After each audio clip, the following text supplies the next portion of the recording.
berkenaan dengan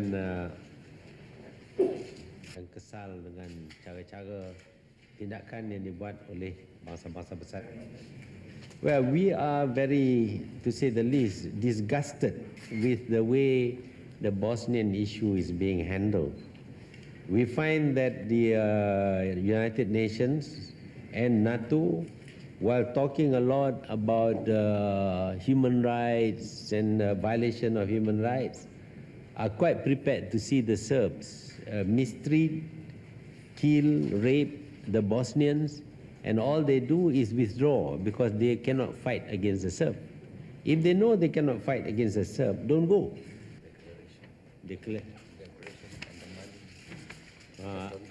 And when we ask to supplement arms for our own troops, so that if they are attacked by the Serbs, they will not have to surrender to the Serbs and embarrass the UN, we are told that we don't need any arms. We wanted to send additional troops. We are told we cannot send any additional troops.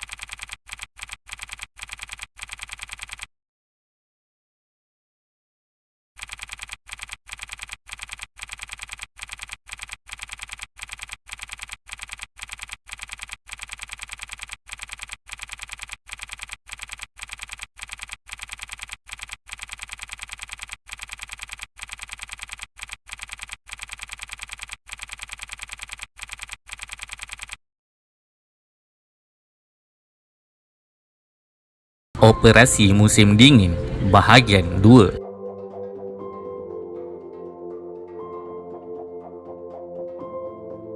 Keadaan yang tadinya terang benderang oleh percikan api rifle kini telah menjadi gelap gelita. Jam telah menunjukkan pukul 2:30 pagi waktu tempatan. Masih kelihatan samar-samar untuk meneruskan operasi. Arahan yang diterima daripada ground control adalah menyelamatkan seberapa ramai yang mungkin orang awam supaya berada di kubu terakhir sekitar Sarajevo. Akses ke tempat lain hampir terputus di kala ini. Mostar dan Srebrenica diserang hebat. Orang awam dan polis yang mengangkat senjata ketika ini mempertahankan kedudukan mereka. Di Bosnia, mafia mereka juga memainkan peranan yang penting di dalam menjaga negara mereka. Buktinya, mereka telah membekalkan senjata daripada pasaran gelap. Mereka bersama-sama polis dan orang awam mempertahankan kedaulatan negara mereka walaupun mereka adalah mafia. Mereka juga memberi sumbangan kepada masyarakat. Pada waktu itu, kerja-kerja penggalian terowong ke lapangan terbang sedang giat dijalankan. Terowong yang digelar Tunnel of Hope, terowong yang dibina secara sukarela dan secara manual oleh penduduk tempatan dan para pejuang Islam Bosnia. Terowong yang berperanan besar di dalam memastikan kelangsungan perjuangan tentera Islam Bosnia mempertahankan Sarajevo. Pendekar juga terlibat di dalam pembinaan ini dan seterusnya menjaga kelangsungan terowong. Ianya dibina pada Mac 1993 sebagai laluan perhubungan di antara kawasan yang terpisah akibat penguasaan tentera Serb. Terowong sepanjang 1 km ini menghubungkan antara Dobrinja dan Butmir yang telah disifatkan sebagai nadi kepada tentera Islam Bosnia dalam mempertahankan Sarajevo daripada jatuh ke tangan puak Serb. Dua kawasan ini merupakan kawasan-kawasan di Sarajevo yang berada di dalam kepungan barisan tentera Serbia. Pintu masuk di wilayah Dobrinja itu adalah merupakan garaj di sebuah bangunan apartmen. Pintu masuk di wilayah Butmir pula adalah sebuah rumah kepunyaan sebuah keluarga bernama Kolar. Pada mulanya, terowong ini adalah hanya sebuah laluan yang sempit, berlumpur dan gelap kerana tiada bekalan elektrik. Setahun selepas itu, ianya siap dibina. Landasan kereta api yang kecil telah diletakkan di sepanjang laluan dan kereta sorong kecil dibina untuk mengangkut bekalan makanan dan perubatan daripada PBB melalui terowong tersebut. Tidak lama kemudian, terowong ini dilengkapi dengan kabel voltan 12 MW, pam untuk mengepam air bawah tanah dan paip minyak serta lampu kekal. Terdapat dua masalah utama mengenai terowong ini. Masalah yang pertama ialah kerap berlakunya banjir oleh air dari bawah tanah yang boleh meningkat sehingga ke paras pinggang. Yang kedua adalah kualiti udara di dalam terowong tersebut. terowong ini tidak mempunyai lubang pengudaraan yang baik dan akibatnya semua orang yang memasuki terowong terpaksa memakai topeng bagi mengelakkan kesesakan nafas oleh debu serta kotoran.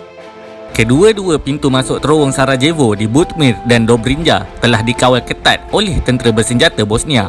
Ada laporan yang mengatakan orang-orang Islam di Sarajevo terpaksa membayar upah sehingga USD 120 seorang kepada tentera Bosnia untuk menggunakan laluan ini ke lapangan terbang Sarajevo bagi menyelamatkan diri dan keluarga mereka daripada menjadi mangsa pembunuhan kejam. Tun Mamat telah ditempatkan di salah satu kawasan pergunungan sebelum Treverbeek di mana tentera Serb menempatkan askar dan artileri mereka dan juga beberapa tempat persembunyian sniper yang sentiasa menunggu mangsa sepanjang perang. Treverbeek adalah kawasan maut bagi orang awam yang melaluinya untuk melepaskan diri. Tiba-tiba Korporal bersuara, "Tuan, perlukah kita ambil sikap menunggu? Ramai orang awam telah terkorban dengan sikap tunggu dan lihat kita." Korporal adalah seorang yang sangat berpengalaman dan peka. Tun Mamat sendiri banyak belajar daripadanya. Bom adalah kepakarannya yang tiada tolok bandingan. Tun Mamat sangat beruntung kerana Korporal berada di dalam skuadronnya. Selepas itu, pendekar lain pun turut bersuara, "Ya tuan, kita tak boleh terus menunggu dan melihat. Kita harus lakukan sesuatu." Tun Mamat memandang mereka. "Anda semua ada cadangan?" ujar Tun Mamat. Kemudian, Tun Mamat menyambung perbualannya. "Saya perlukan beberapa orang peninjau, observer dan juga marksman." Tun Mamat kemudiannya membuka peta sambil berkata, "Di dalam beberapa hari ini, saya perhatikan kedudukan spark api rifle statik. Ini menandakan sniper amatur atau orang awam Serb. Kamu lihat di kawasan ini sambil menunjuk di kawasan peta dan di kawasan lokasi.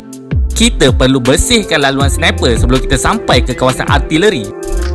Kemudiannya, salah seorang pendekar mencelah dan memberikan pendapat, "Tuan, apa kata kita minta unit artileri Arbil mengebom kedudukan yang ditanda?" Tun Mamat kemudiannya menjawab, "Cadangan awak itu sememangnya baik, tetapi berbaloi ke satu peluru meriam untuk satu sniper amatur. Lebih-lebih lagi kita kekurangan senjata berat. Apa yang mampu kita buat?" Kemudian pendekar bertanya lagi, "Maka apa cadangan tuan?" "Begini, saya perlukan 2 orang peninjau untuk seorang observer dan seorang marksman. Kamu semua perlu bergerak secara senyap atau istilah yang lebih tepat, kamu haruslah merangkak menyusup ke kawasan musuh. Lebih kurang 1.5 km jaraknya," ujar Tun Mamat. Setelah menerima arahan, mereka sangat bersemangat di dalam menggalas tugas tersebut. Tun Mamat telah memberi penerangan mengenai apa yang perlu dilakukan. Di atas kertas semuanya nampak mudah, namun perlu diingat, ini adalah kawasan bersalji yang sejuk sangat dan melampau. Begitulah kritikalnya suasana yang perlu mereka lalui. Namun demi kelangsungan hidup, mereka, pendekar, sanggup berkorban apa sahaja untuk kesejahteraan dan keselamatan orang lain. Jam telah menunjukkan pukul 4 pagi waktu tempatan. Suasana agak sunyi di kali ini. Untuk meninjau, mereka perlu berada di kaki gunung. 2 orang pendekar telah bergerak perlahan hingga ke kaki gunung. Selepas itu, mereka merangkak di dalam salji untuk mengintip di kawasan lapang.